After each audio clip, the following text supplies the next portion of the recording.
Welcome to Only Murders in My Mind. Good evening, it's Thursday, it's 5 p.m. and it's Only Murders in My Mind with Liz Hedgecock. Hello. And Mike Jackson. Hello. Welcome everybody. How are you both?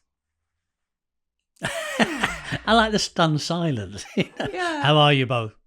Nothing. Silence. I'm fine, thank you. Yeah, I'm good. Keeping busy, the usual. I could do the hairdresser's things. Planned any good holidays this year? As you're throwing hair up in the air, you know. Yeah, well, Mike will have done. What, good holiday? Yeah, I've just come back from Scotland recently. A week on the banks of Loch Lomond. Nice. Very nice it was too. Was it cold? No, it was. It wasn't wall-to-wall sunshine, but there was some sunshine. Not a lot of rain, which is good. Because there's some nice walks around there.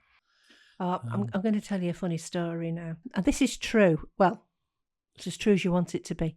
As Mike and Liz know, I sing in a choir. And I've been rehearsing at home. And on Saturday, the whole family had gone out, apart from me. John was still asleep because he'd not been very well. And I'm in the kitchen with my headphones on and my music playing. So you can't hear the music, you can just hear me singing. So I'm sort of soprano and I'm hollering away. And all of a sudden the cat comes in with an earplug in its mouth and drops it. No. Yeah. So I picked it up and put it on the cabinet. 2 seconds later, she comes back with another one. And it was like, look, I haven't got opposable thumbs, so you're going to have to put them in my ears. But for God's sake, shut up. Aww. Which really amused everybody. It's just the way she dropped them at my feet and looked at me as if to say, oh, please. Please. I believe Nala's sometimes in good voice herself. Oh, so. yeah, especially when I tread on her. Oh, Oops. oh. No, she does complain when she's hungry. She goes louder and louder, doesn't she, John? You get a volume. If I forgot to feed her at a certain time. Yeah. Yeah, so. Oh, yeah, we have the gradually increasing volume as well. Yes, wasn't our cat saying? I don't know. I thought at this point I might mention the word novella. Hey, how long Good is it? heavens. Oh, it's been so long. I know. Well, let me just throw a couple of things in your direction. Are they novellas? Sort of. I'm thinking of a pen name Yes. and a dystopian novella. Yes. Well, what else do you want? All right. Well, come on. Byro's a good pen name. Who? Byro. Biro. Yeah, Mike Biro. Mike Biro. Yeah. I mean, Mike Hammer's taken, so, you know. Mike Biro and his best friend George Fountain Pen. George Biggs. Actually, they'd probably come after you for that. No, I actually might publish it in the next week or two. Really? Ooh. Yeah. Gosh. Is he serious? I don't know. Honestly, we've had nothing about this novella for ages, and all of a sudden, I don't know, it is apparently a complete work. Complete work. Yes. Yeah. Wow. It started off as a novelette and it's squeezed into a novella. Ooh. So how long is it? About 35,000. Oh, that's definitely. I mean, that's wow. practically a novel. Yes. Yeah. It is. Mm. Kept that one quiet. So, are you pleased with it? Yes, on the whole. Yes. Giving nothing away. No. This was like some kind of, yes or no 20 questions thing, doesn't it? Yeah. So, what's your main character like? It's a she. Okay. And did I tell you it was dystopian? You Yes. did mention that, yes. And she is a psychologist. Ooh. Is she real? What do you mean, is she real? She's not AI, is she? Oh, she's not AI. No, she's real. Yes. Yeah, she's a psychologist and she works very much with the mind, shall we say. Oh, Right, okay. right. This sounds interesting. Yes, I am intrigued. Are you going to read some out next time we do some recordings? I could be persuaded to. But I'm not going to tell you the pen name. Okay. So we're going to have to go find it. Yes. Yeah. Right. Oh, this gets... Yeah, I am very curious. Yes. Anyway, Yeah. after throwing that in, I'm just so stunned by the fact that it exists. I mean, I don't think I can speak now. Yes. it is a rare thing for me to get these two ladies to be lost for Shut words.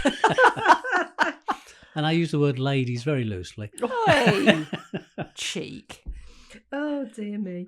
Right, so we're doing... You don't know what to say now, do you? No, Hey, you're no, lost. no. Completely. We are actually. completely I'm thrown. gobsmacked. Yes. No, I wasn't expecting that at all. So this week we've all picked a subject. So it's another pick and mix where it's something that we like that we're going to talk about, or something we've researched. Should we give the titles of the three things? Yes. Well, just to... I'm talking about Cormoran Strike from the Strike novels by Robert Galbraith, also known as J.K. Rowling. also known, yeah. I'm talking about the Schoolhouse Blizzard of 1888. And I'm talking about Lombroso and the beginnings of criminology. And an awful lot of measuring. Oh, yeah. there's a mixed bag there, isn't there? There is indeed. Yes. Feel those bumps. Right, so I'll start off with this is one of my... If I was going on Mastermind, this is what I'd answer questions on in my specialised subject. Oh, is it? Yes, the Strike novels. How many of them are there now? 5. Have they all been on the television? Or? No, the latest, the Running Grave, which I'm rereading at the moment, will be the next one that's on television. Right. I think it's 5. I should know, shouldn't I, if I'm going to be on Mastermind? Probably, yeah. Yes, that would have helped. Yeah. So 6 in the series. It says so. Yeah. Cuckoo Calling, The Silkworm, Career of Evil, Lethal White, Troubled Blood, The Ink Black Heart, and The Running Grave. Are the television the television series are in the same order as the books have come out? Yeah. Yeah. I think I've watched some, if not most, of the first one. What was the first one? That was the Cuckoo Calling. Yes. Yeah. But I don't think I've read any of the books. Well, I've done both. I've read the books and watched the series many times. Absolutely fascinated with the character of Cormoran Strike. He got the middle name from a pop group, and his mum, Leader Strike, was she was expressed as being a super groupie. A super groupie? Yeah, so she was a model. She was very attractive, but she was always looking for the one. And she hung around in the sort of areas where there were a lot of pop groups and rock stars, and she was mixing in that sort of groups of people. And she had 2 children by different fathers, and Cormoran was the son of this bloke called Johnny Rokeby. And he was a very famous... It'd be equivalent to The Who or The Stones. It's that sort of, rock star, really. So Cormoran was a rebellious bloke. He was very clever. He went to Oxford, but he didn't finish his degree. And he joined the army and became a sergeant in the SIB, which is the Special Investigation Branch of the Royal Military Police. So it'd be like our CID, I think, sort of like a special branch. Unfortunately, he went over in one of the armoured vehicles. He went over a bomb, and he ended up losing part of his leg, and it was his left leg. And when he came out of the army and when he was pensioned out, he decided it was the only thing he could do. So he set up his own detective agency. Who plays the part? Sorry, Carol, who plays? You're asking me now. It's another of the 4 Musketeers. Yes, that's what I was going to say. I can't remember his name. It's but Tom Burke, isn't Thank it? you. Yeah, Tom Burke. I remember him from the Musketeers. It's just remembering because I haven't got it written down. Yeah, he's very good. You would have failed at Mastermind already. Yeah. You would have said, "Can I just ask a friend?" Phone a friend. Wrong show. Wrong show. So at least you wouldn't have to face Jeremy Paxman now, would That's you? true, yeah. But the character is absolutely multi-layered, really complicated and interesting. I really like the way he's been written, because you see different facets of him, in different places. He's got a temper, but it takes a lot to, get his temper up. Can be quite violent again if he's pushed too far, but he's got this stabilizing person in his life who is Robin Ellicott, who comes to work for him originally as a temp. Yeah. and she ends up staying with him. So that's, and I'm not going to give too much away, because if you want to read the books or watch the series, but they are really, really good friends, and she's the calm to his, when he's not thinking logically because of passion and anger and things. She's the one that brings him right down to earth. One of the things I was interested in, because he gets called lots of different nicknames, and I'm thinking, well, where does that come from? His ex-girlfriend calls him Bluey. Well, we know what that's from now. It's his middle name. He gets called Oggy, which apparently is something to do with the army. One of his army friends calls him Oggy. One of the characters in it, which I really like, a bloke called Shankar, who is an underworld villain. Okay. Yeah, if he wants information out of somebody, he just cuts fingers off and things like that. But he's a good friend of Cormoran, because they went to school together, and Cormoran used to protect him, and Leda, Cormoran's mother, took Shankar under her wing, and he thought the world of her, because unfortunately Leda died. She had a drug overdose. But he calls him Bunsen. And I've tried to find out what this refers to. And one of the suggestions is because in the earlier series, he's a chain smoker, is Strike. Right. Benson. He smokes Benson and Hedges. And we think it might be just a twist on... It started off as Benson and ended up as Bunsen. Or it might be linked to Bunsen burners. Well, I thought that. Yeah. I thought Bunsen burners, but I'm not sure where it's... I suppose if you're chain smoking, you're true. You're burning a lot. Or maybe it's when his temper, flares up. And when you see a Bunsen, it goes from fairly calm to whoosh. Yeah. One of his mates from Cornwall, because he was brought up in Cornwall mostly by his aunt and uncle, calls him Diddy, and apparently that's a saying in Cornwall for. It's a giant, apparently. It's something to do with that. But I think Cormoran comes from a Cornish mythological creature. But yes, it's as I say, really, I absolutely love the series. Quite different from J.K. Rowling to write something. Yeah.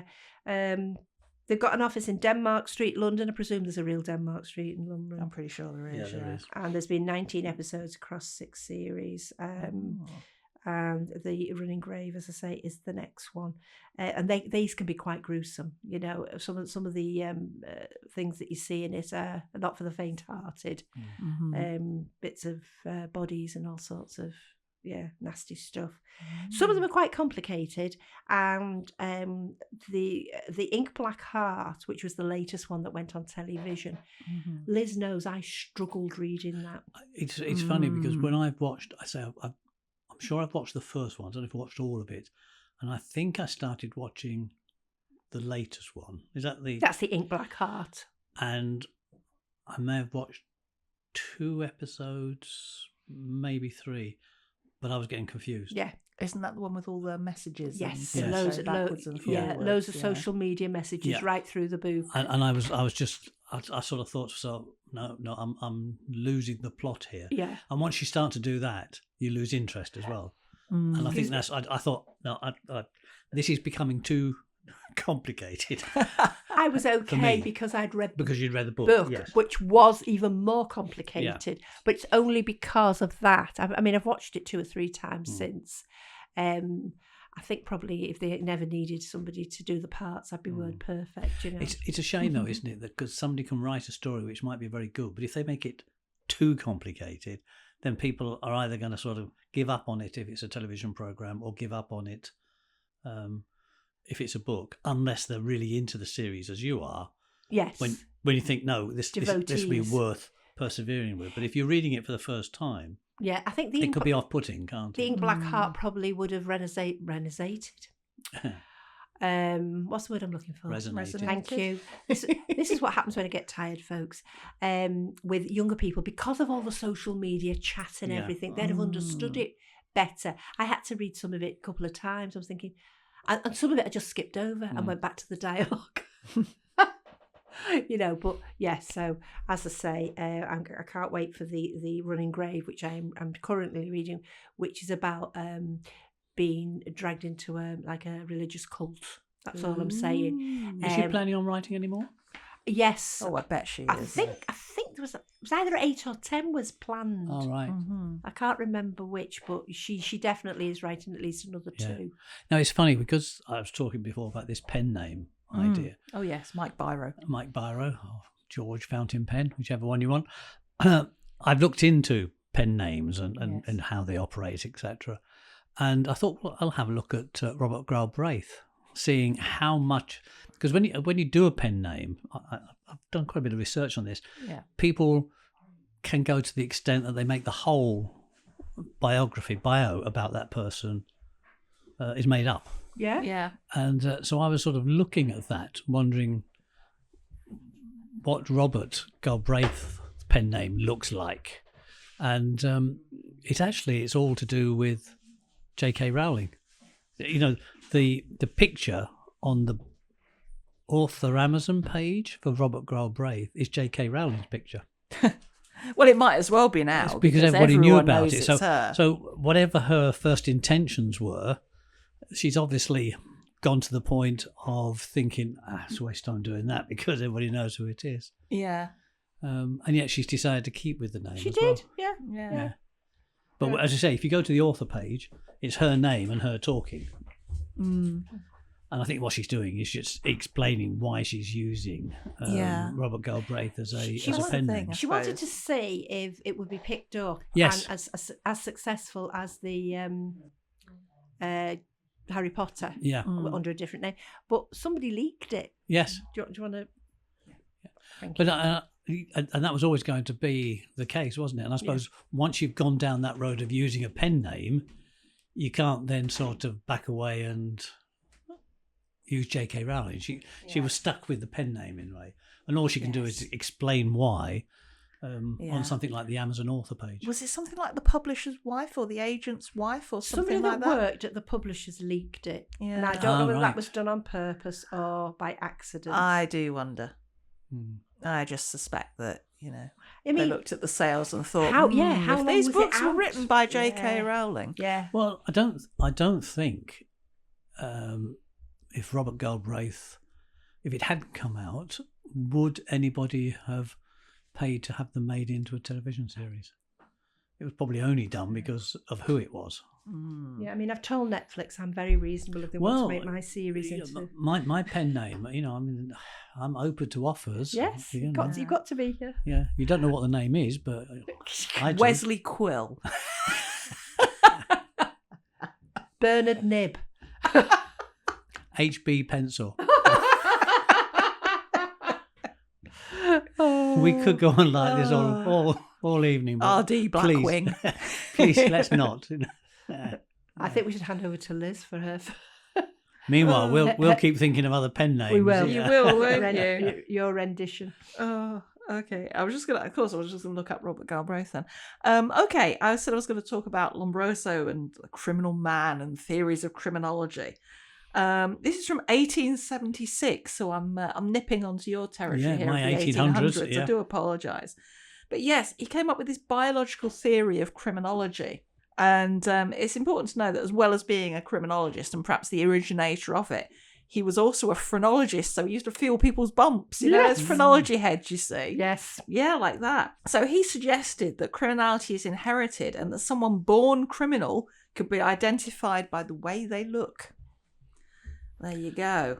And he had this idea that criminals have physical distinguishing features and that there was a distinct biological class of people that were prone to criminality.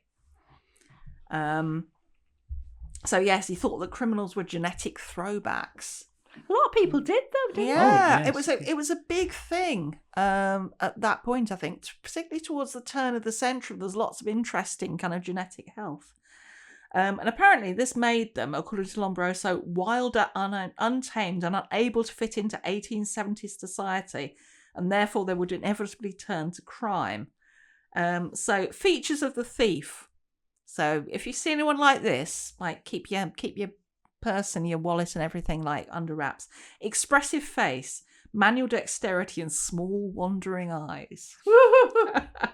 Features of the murderer: cold glassy stares, bloodshot eyes, and big hawk-like nose. Oh gosh. Features of women offenders: shorter and more wrinkled, darker hair and smaller skulls than normal women. Just imagine, like, you hold still while I measure your head because I'm a bit suspicious of you. He also claimed the born criminal had a liking for tattoos, cruel and wicked games, and their own language through primeval slang, which apparently is a throwback to their savage ancestry. I know. But he argued that criminals weren't to blame for their criminal activities because it was determined by their physiology, and it was influenced by the theory of evolution. Oh, right. Okay. There you go. Yeah. But yes, apparently he examined over 4,000 offenders, living and dead, to identify physical markers. So he measured things like height, weight, arm span, average height of the body while seated, size of the hands, necks, thighs, legs, feet, eye colour.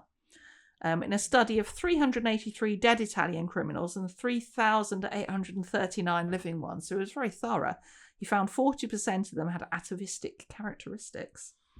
It makes you wonder, doesn't it, whether back in that time, I mean, two things. One, people believed in all this. Yeah. Because there wasn't anything, more scientific to prove it was wrong. Yeah. But the interesting thing is that you do wonder how many people got branded as criminals because they looked criminals. Yeah, looked a bit shifty. They looked a bit shifty. Yeah. So therefore, that's what he was basing. If he was basing his research on people who've been deemed to be criminals, they were all of a similar ilk, because society in general thought, well, he can't be a criminal. He speaks nicely, dresses well.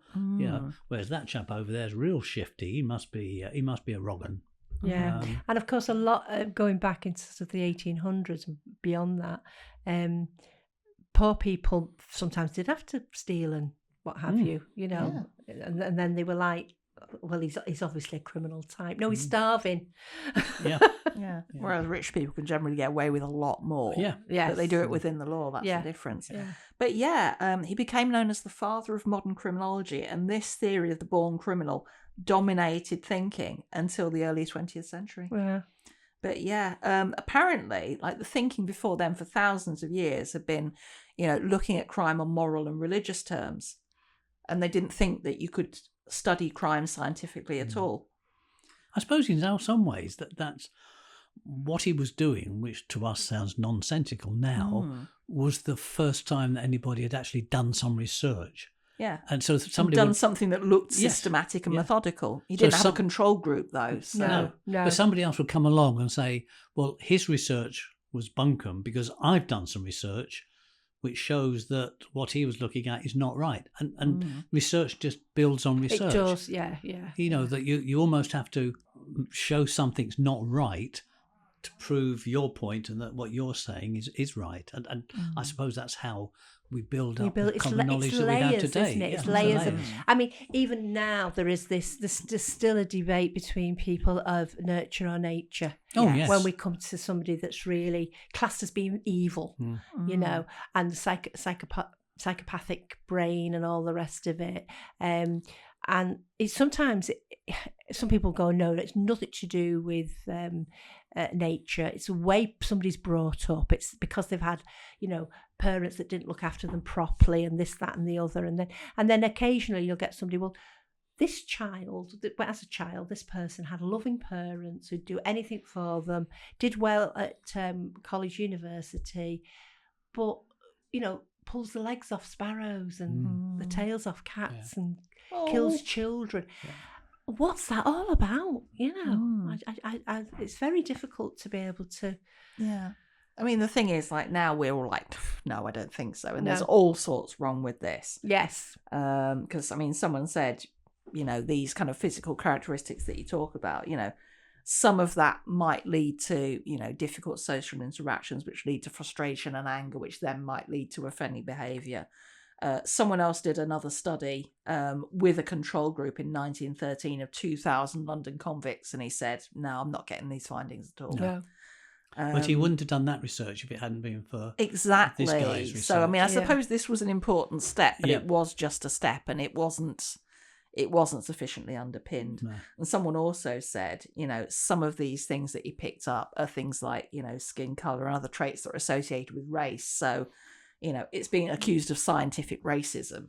Yeah, it is. And it was also linked with things like eugenics, which was again, a big topic in the late 19th Yeah. century. Yeah. And And it very went dodgy on in indeed. America and all over the place, didn't it? I mean, Well, I mean, it's when you look at Hitler and the Second oh World yeah, War, that's what he was Yes. doing, Yeah. trying Yes. to get the perfect trying to eradicate the anything that he didn't think was yeah, perfect. you know, the Aryan, is it Aryan? Aryan Aryan He was race. trying to promote. Yeah. Yeah. But I mean, now we don't think twice when we hear that a criminal psychologist has been brought in to profile a murderer. So we've taken it that step further. And I've read and watched so many programs now and read books on it that somebody in their mid-30s, well-educated, has a career working with computers, doesn't get on with his mother, has trouble talking to people. And, you know, there is, again, it's like what Liz was just saying. It's like we've got this sort of picture now of what somebody who's a serial killer should look at, because the profiles all tend to be very much the same, you know. Saying that, they're very often, when they catch them, they are exactly what they said they would be. But I don't know if you noticed, whenever they show pictures on television nowadays of somebody they're looking for with regard, or somebody's been arrested with regard to a murder or a terrorist attack or anything horrendous, they always to me, they always seem to choose the photograph that makes them look the most horrendous, gruesome. Yeah. It's as though this is a wicked person, so therefore we can't show a picture of them smiling at a party or anything like that. It has to be a picture of them looking at their worst, you know. They look terrible. They look terrible. Yeah. I agree with you, because I remember seeing a picture of two people accused of, I think it was child cruelty or child murder, and they looked vicious, both of them, a man and a woman. I mean, this is like maybe 5 or 6 years ago. It's not a well, it fits into society's view of things, isn't it? Yeah. It's much happier. It's much easier for the person watching to think, oh yeah, they look evil. I can understand how they did it. Yeah, or I could have spotted them. Yeah, they don't look like me. Wouldn't trust them as far as I could throw. Right. And then you get Harold Shipman. Yes. Such a nice gentleman. His patients loved him. Yeah. Yeah. But again, I bet when they were showing pictures of him going in the newspapers or on the television, they still would have chosen the worst looking picture they could. Oh yeah. Yeah, but it's incredible. So that was very interesting. Thank you for that, Liz. What do you have, Mike? The schoolhouse blizzard of 1888. Okay. Now this all began. This happened in the Great Plains. 1888. In 1888, Great Plains of America. January the 12th, 1888, and by all accounts, it was a nice day. The people felt as though the worst of winter was over. The sun was warm, and the bitter cold that had been around for weeks had finally given way to a mildness. So the people across Nebraska, South Dakota, Minnesota, they thought it was great. Winter's gone. Spring is here. Spring is here, or almost here. And apparently that morning of January the 12th, children went to school in shirt sleeves. You know, they got rid of hats and gloves and all the rest of it because it was that warm. And as you say, spring was deemed to be just round the corner. Yeah. But they didn't know, in fact, there's no reason why anybody would have known, that hundreds of miles away to the north, a wall of Arctic air was hurtling down from Canada at an alarming speed. And when it collided with the warmer air, swept across the plains, it unleashed one of the most sudden and deadly blizzards in American history. They're called snow bombs, aren't they? Yeah, it just came down.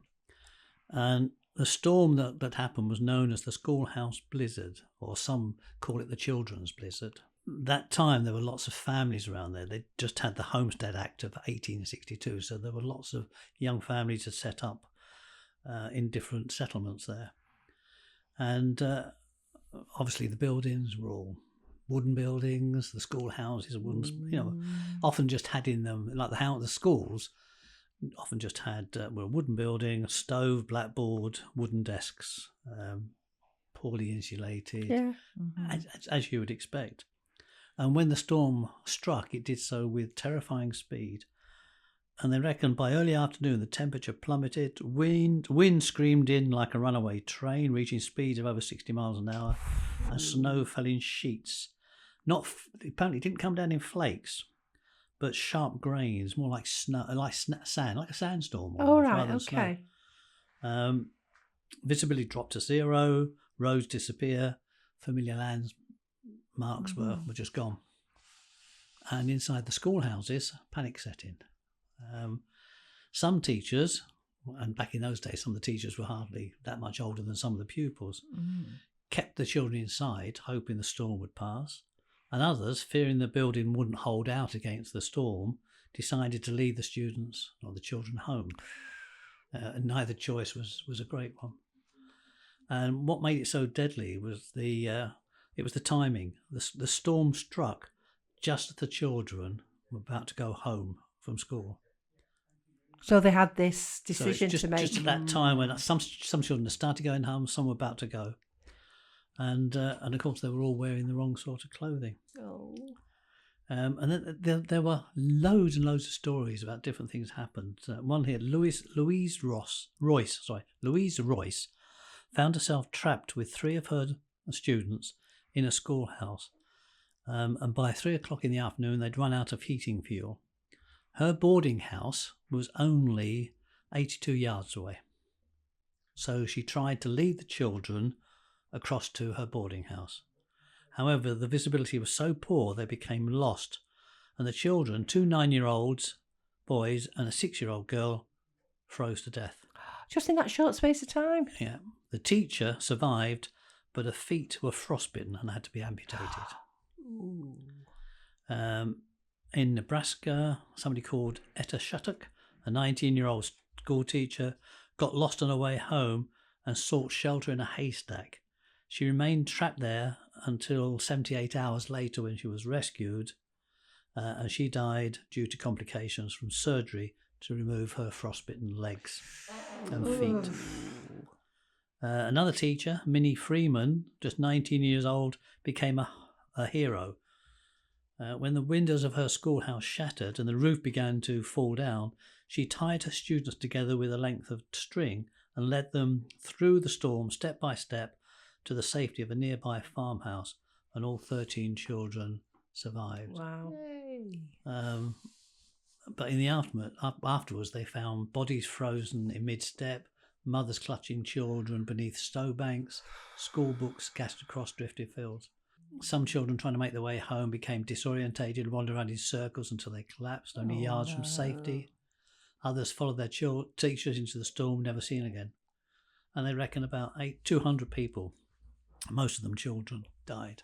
Never heard that story. No, me neither. No. I think it's the fact that it just shows that you can be deceived by the weather. Yeah. You know, that everybody will think spring's here. They'd gone off as they were, not prepared for any sort of storm. When it came, it just... Talk about full spring, eh? Yeah, and it's just that, what do you do in situations like that? It's the decisions you make. Yeah. You know, do we try to walk that 85 yards with the 3 children because it's only, I know where it is. It's sort of bottom of the garden almost. That's the worst, isn't it? That it's so close, but you still can't get to it. And that's what, tempts people outside. Do I stay here and I can feel the roof coming in with no heating? You know, it was almost whatever choice you took. Yeah, was almost guaranteed to be the ones that survived were lucky, weren't they? Yeah, more than anything else, they were lucky. Yeah. Well, that's quite heartbreaking. Yes. But well, again, a mixed bag. I think we need something to cheer us up a bit. Yeah. Shall I tell you about this? What, this novella of yours? Sorry, it's not you. It's now who is it? Was again? it? HB Pencil was the last one. Yeah, let's go for HB Pencil. Yeah, I like that. Brian Quill. Yeah, that's a good one. Have we said Quill before? We have said Quill. We have said Quill. Dusty, could be Dusty Chalk. Absolutely. Yeah. There's a few there. Marker Pen. Mark E. Pen. Mark E. Pen. Yeah. Oh dear. Right. Anyway.